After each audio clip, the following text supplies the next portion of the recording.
Good morning students.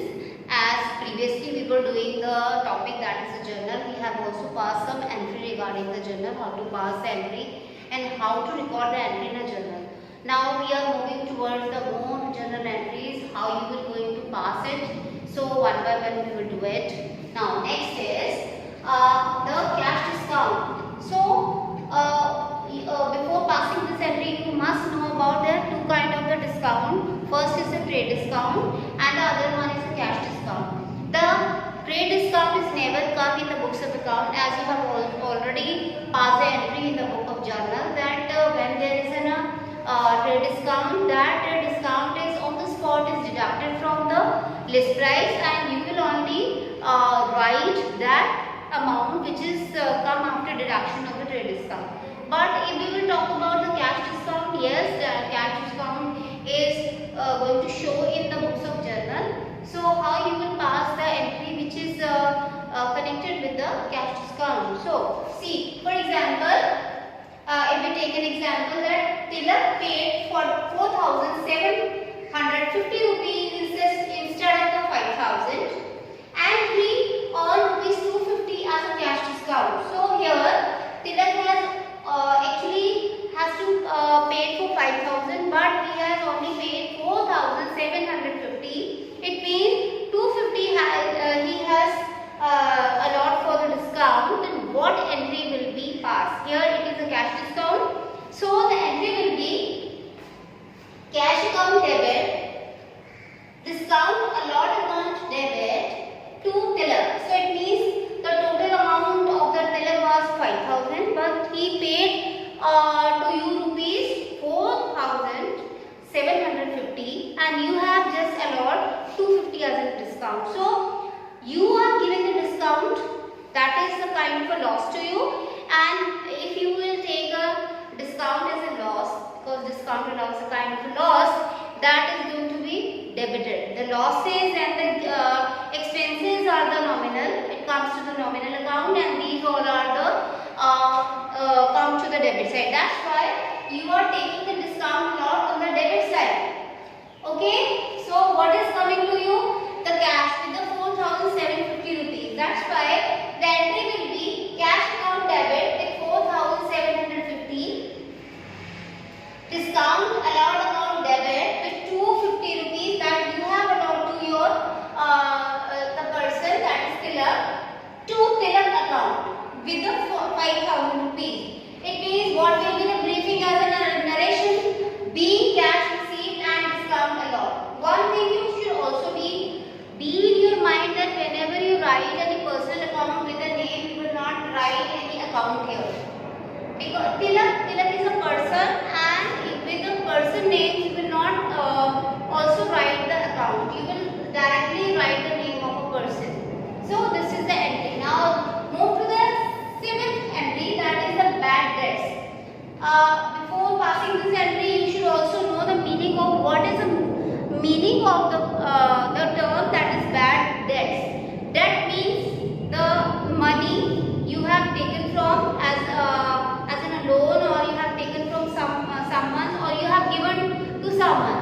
Okay, and when that money is not recovered, when you have just given a money to your debtor, or if you have, suppose you have just sold out your goods on the credit basis. Suppose you sold your goods on the credit basis of amounted 10,000. So on that credit basis, to whom you have sold your goods, that person become the customer. Those customer who has taken your goods on a credit basis, you sold out your goods to the credit basis, they become your customer, and those customers on the credit basis is sold, they become your debtors. Okay, the debtors from the person from whom you are to receive the money, when those debtors, those person are not able to return back your money, that money become bad debts. That has become the bad. That's why it is called the bad debts. It means the money which is not recovered, the money which is not come towards you, that is the bad debts. Okay, if there is a bad debts, how you will pass your entry?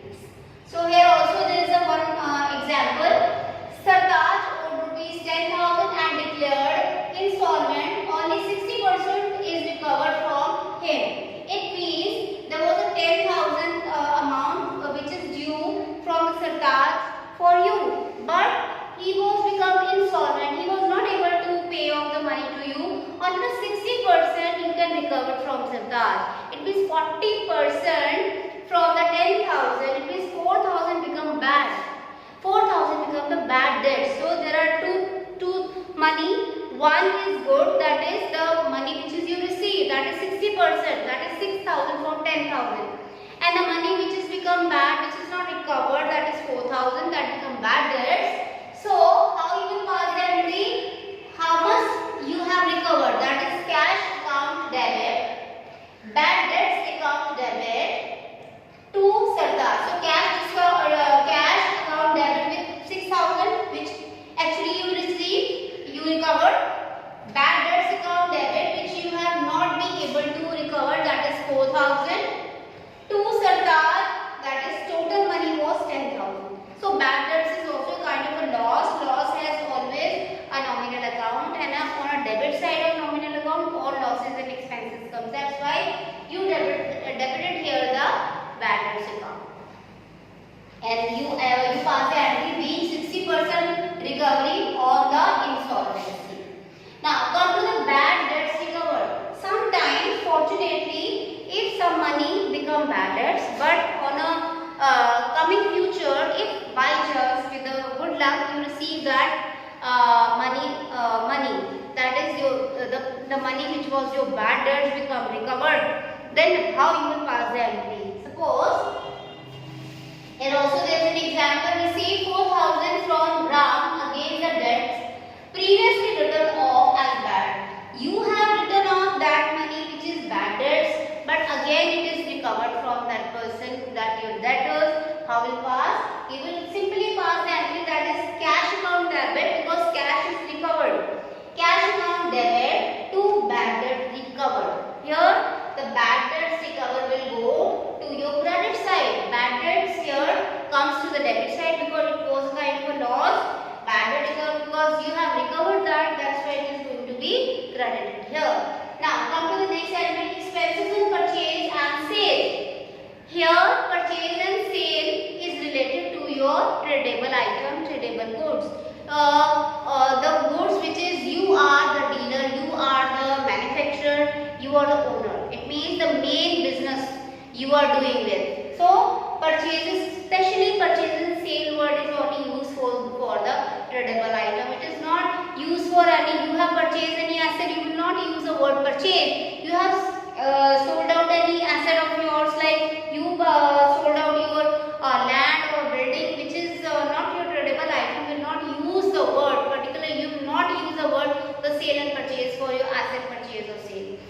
Especially the sale and purchase are the word meant for the tradable item you are dealing with. So here it means expenses on sale and purchase.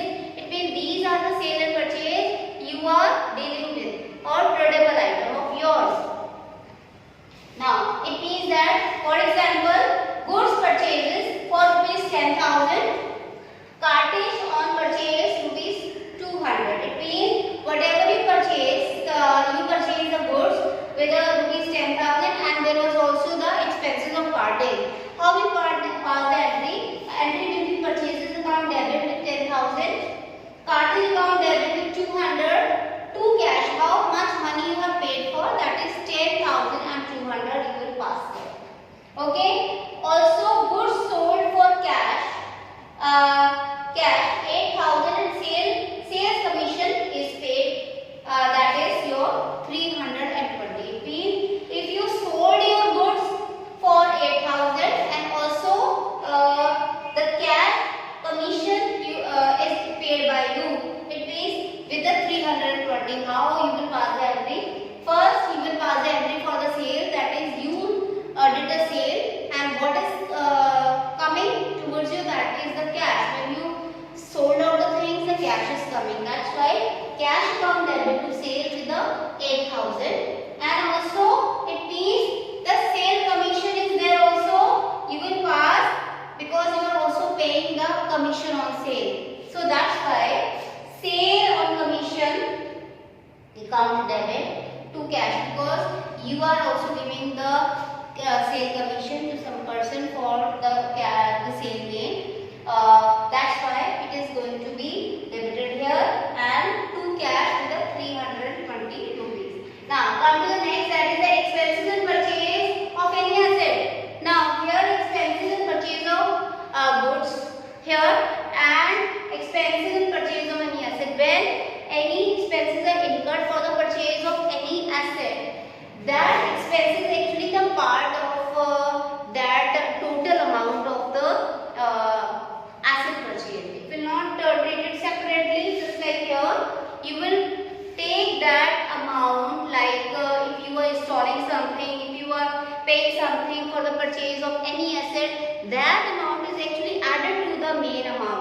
How? For example, machine purchased for rupees 50,000, transportation expenses 2,000, and installation expenses become 3,000.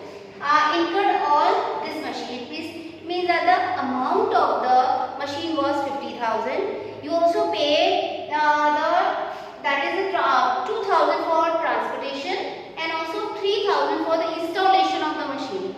It means that expenses you are incurring for purchasing the asset and installing the asset will also be the part of your total amount of the value of the asset.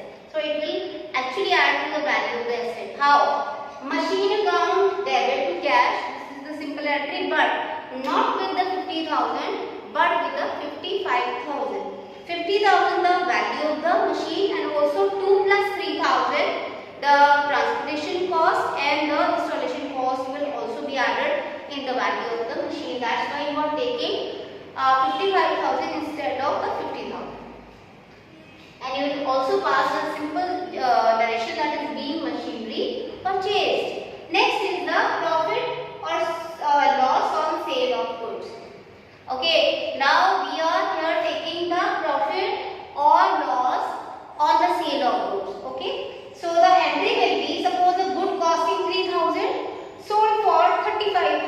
It means the costing of the goods was 3,000, and when you sold out the goods at 3,500, it means 500 become your profit. But how you will pass this entry? You will simply pass the entry that is cash account debit to sale, not with the 3,000 but with the 3,500. And you will also pass the narration that is being goods sold. Now next is profit and loss on sale of the asset. So there is a difference. When there is a profit and loss on the sale of some goods, you will simply pass this entry. You will not bifurcate the profit. But when you will have the profit or a loss on the sale of any asset, you are to show that profit as well as the loss in your entry. For example, there is a profit in the sale of investment. If your investment suppose was of 12,000 rupees, but there was a profit of 2,500, then how you will do it? You will actually receive not the 12,000 but also added the profit of 2,500, that you will receive the 14,500 actually. So that's why you will pass the entry cash account debit, not with 12,000 but with 12 plus 2,500, that is 14,500.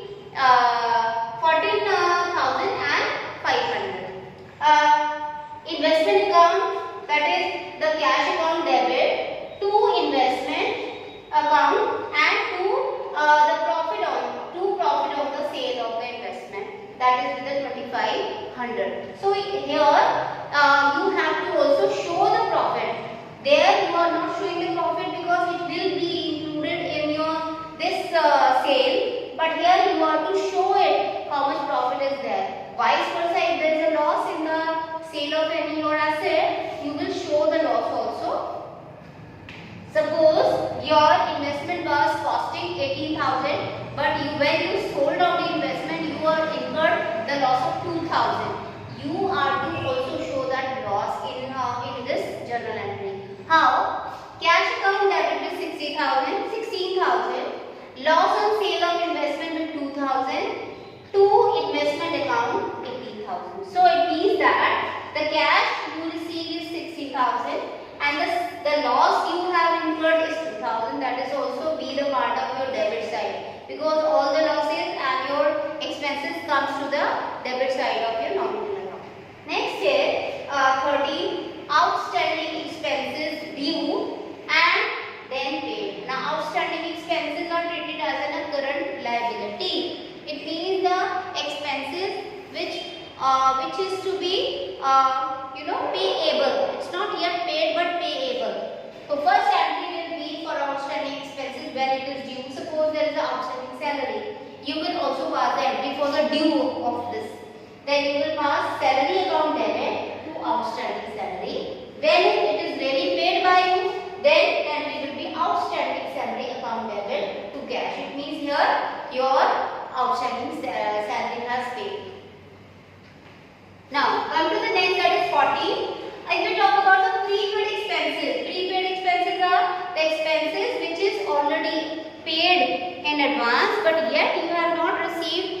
benefit and the services of those. Okay, it means you have just paid but not used those services. So what will be the entry? The entry will be prepaid expenses account debit to cash. When you pay the prepaid expenses, it means what is going out the cash. That's why the cash is here credited. It is on the credit on the face value. Okay. Now next is the rent is due but not paid. Here the rent is due but not paid. It means that is the accrued rent. Then the entry will be, you will first due the rent. The entry will be rent accrued account debit to rent account. It means being rent due but not received. It means by you have to also brief by writing a small narration. Next is last year rent received. It means when the rent is received, then that was accrued actually. Then you will pass the entry that is cash account debit to rent accrued account. It means being accrued rent received by. Now the next, the third part of rent is that is next rent of the next year received. So it means that rent is actually the rent received in advance. What will be the entry? Cash account debit to rent received in advance. So here being rent received in advance. The rent received in advance is a kind of a liability. So that's why it is going to be the your credit side. So these are some entry that is very important for you people and for if you are anybody who is actually passing the entry in the journal book. And there are also some entries which we will do it in the next lecture. So I'm sure you people are just practicing all these things, because how much you will practice all these journal entry, you will feel more better, because these are the base of your accounting, and each and every student have to learn this with the help of your two concepts, the modern concept and the traditional concept. Whenever you will pass this entry, try to analyze the both concept with you, the traditional concept and the modern concept. As traditional concept has basically divided into the three parts, that is the real, that is the personal, real and nominal. The modern concept is divided the account into 5 terms that you all know: the capital, liability, asset, then revenue and expenses. So whenever you pass it, whenever you try to learn these, how to pass these journal entry, you should analyze your all these entry with the both concept, that is traditional as well as the modern. So I think this is enough for today. In a coming lecture, we will also discuss about the other entries related to your journal. So I am saying good luck to all you people. Thank you.